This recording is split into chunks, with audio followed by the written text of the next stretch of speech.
Assalamualaikum warahmatullahi wabarakatuh. Waalaikumsalam warahmatullahi wabarakatuh. Perkenalkan dulu, saya Ridho Zedeng dari Madura. Saya ketepatan sekarang berada di kediaman Sani Uye, pemilik channel Sani Uye. Tepatnya berada di daerah Probolinggo. Alhamdulillah saya dijamu oleh beliau dengan jamuan yang mantap. Kedatangan kami di sini ingin menanyakan seputar bid'ah. Karena isi konten-kontennya beliau banyakkan itu membahas seputar bid'ah. Jadi saya langsung tanya kepada Sani Uye, gimana sih sebenarnya rumusan bid'ah yang benar, kaidah-kaidah bid'ah yang benar, dan menurut jenengan seperti apa itu bid'ah contohnya kalau di era sekarang? Intinya gini mas ya, masalahnya apa sesuatu itu bisa disebut bid'ah yang sesat itu bagaimana? Ya. Ini mas ya, qawaidul ahkam fi masolihil anam. Nah ini ya, di sini dijelaskan di halaman 133. Ini di juz 2-nya mas ya, 133. Ini karya daripada Izzuddin bin Abdissalam, Qawaidul Ahkam fi Masolihil Anam. Sebenarnya bagaimana bid'ah itu menurut beliau Izzuddin bin Abdissalam dalam kitabnya Qawaidul Ahkam fi Masolihil Anam mas ya. Di sini dijelaskan faslun fil bid'ah, fasal tentang masalah beberapa bid'ah. Kemudian di sini dijelaskan al bid'atu fi'lu ma lam yu'had fi asli Rasulillah sallallahu alaihi wasallam.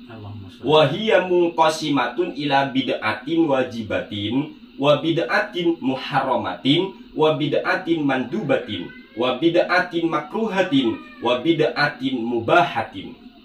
Jadi bid'ah adalah suatu perbuatan atau melakukan sesuatu yang mana sesuatu itu belum pernah dikenal di zaman Rasulullah Shallallahu Alaihi Wasallam. Nah, kemudian wahia mungkosimatun, tetapi bid'ah ini nanti terbagi lagi, ya, terbagi ila bid'atin wajibatin. Ada bid'ah yang wajib. Nah, ini mas ya. Jadi ada bid'ah yang wajib. Wa bid'atin muharramatin, ada bid'ah yang diharamkan. Wa bid'atin mandubatin, ada bid'ah yang sunnah. Wa bid'atin makruhatin, dan ada bid'ah yang makruh. Wa bid'atin mubahatin, dan ada bid'ah yang mubah, yang boleh. Artinya ngene, jadi bid'ah itu bukan merupakan suatu hukum agama, ya. Karena bid'ah itu sebenarnya secara etimologi, bid'ah itu segala apapun yang belum ada di zaman Rasulullah Shallallahu Alaihi Wasallam. Nanti sesuatu yang tidak pernah ada di zaman Rasul terbagi, kata beliau, terbagi menjadi 5 hukum tadi mas ya. Ada yang wajib, ada yang haram, ada yang sunnah, ada yang makruh, dan ada yang boleh atau mubah. Dan cara untuk mengetahui apa ini bid'ah yang haram, apa ini bid'ah yang wajib, apa ini bid'ah yang makruh, apa ini bid'ah yang boleh, bagaimana caranya? Kita tinggal mengkompromikan bid'ah tersebut atau sesuatu yang baru itu terhadap kaidah-kaidah syariat mas. Ini ya. Kemudian fa in dakhalat fi qawaidil ijabi fahiya wajibatun. Jika hal baru tadi masuk dalam kaidah-kaidah yang wajib, maka perkara baru itu hukumnya bisa wajib. Nah, ini mas ya. Wa in dakhalat fi qawaidit tahrimi fahiya muharramatun. Namun jika masuk dalam kaidah keharaman, maka hukum perkara baru tadi bisa haram. Wa in dakhalat fi qawaidil mandubi fahiya mandubatun. Namun apabila masuk dalam kategori kaidah-kaidah agama yang sunnah, maka hukum perkara baru tadi menjadi sunnah. Kemudian wa in dakhalat fi qawaidil mubah fahiya mubahatun. Jika masuk dalam kaidah boleh, maka hukum perkara baru atau yang bid'ah tadi menjadi boleh. Walil bid'il wajibati amfilatun. Untuk contoh daripada bid'ah yang wajib itu ada beberapa contoh mas. Pertama, ahaduha al-istighalu bi'ilmin nahwil ladzi yufhamu bihi kalamullahi wa kalamu rasulihi sallallahu alaihi wasallam. Wa dzalika wajibun li'anna hifdhus syari'ati wajibun la yata'atta hifdzuha illa bima'rifati dzalika wa ma la yatimmul wajibu illa bihi fahuwa wajibun.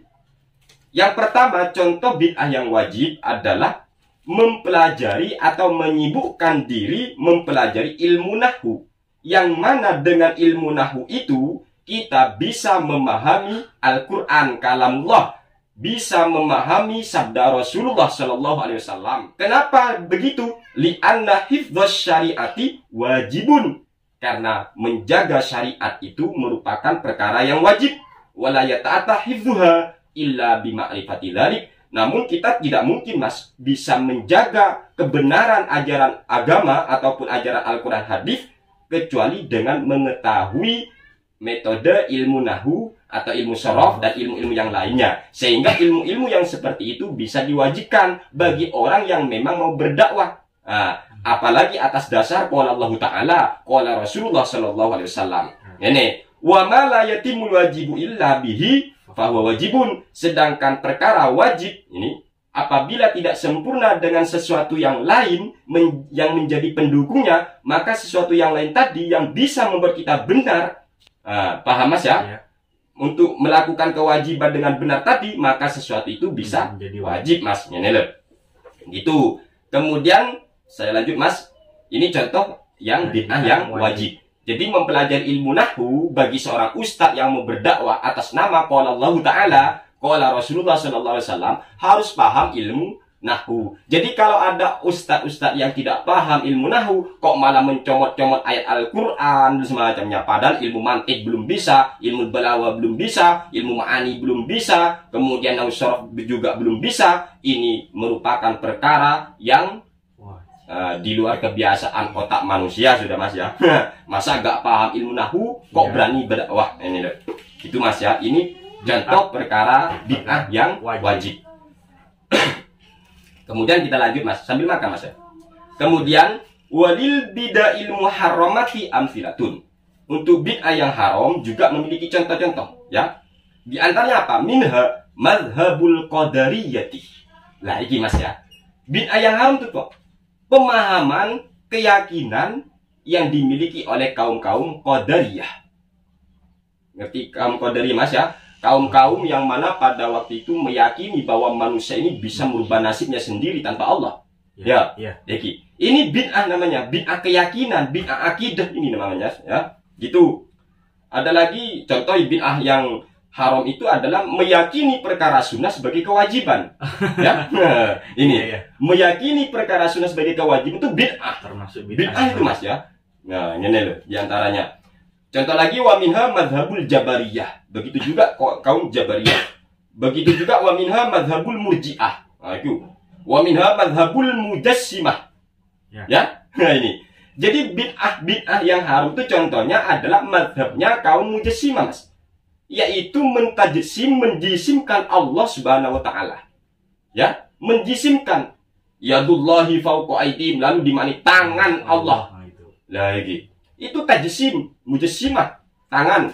Kemudian Allah punya mata, Allah punya tangan, Allah punya kaki katanya mas ya. Itu tajsim namanya. Kemudian waraddu ala haula'i minal bid'il wajibati. Sementara menolak pendapat-pendapat kaum-kaum yang kayak tadi mas, itu termasuk bagian bid'ah yang wajib. Nah ini ya. Wes, contoh lagi ya, lanjut aja mas. Walil bid'il mubahah amfilah. Untuk perkara bid'ah yang boleh ada juga beberapa contoh. Apa itu? Minha al-musafahatu aqibas subhi wal asri. Contoh bid'ah yang boleh adalah bersalaman ketika selesai sholat subuh dan ketika selesai sholat asar. Ini bid'ah yang boleh. Dan ini ada salah satu sutat-sutat kaum sebelah yang mempelintir ucapan daripada Izzuddin bin Abdissalam yang katanya termasuk bid'ah. Padahal mas ya, menurut Syekh Izzuddin bin Abdissalam sendiri dalam Qawaidul Ahkam fi Masolihil Anam di juz 2-nya, memang bid'ah, tetapi bid'ah yang boleh.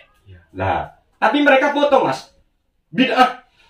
Ya, sedangkan menurut mereka bid'ah adalah sesat. Sesat. Nah, ini Mas ya, ini. Jadi gitu. Apa artinya? Kesimpulannya ini. Apa ini bid'ah? Pokoknya Mas, sesuatu yang tidak ada di zaman Nabi, bid'ah memang. Tetapi hukumnya nanti terbagi 5. Nah, ya. Ada kalanya perkara baru itu bisa wajib jika begini. Ada kalanya bisa makruh jika begini.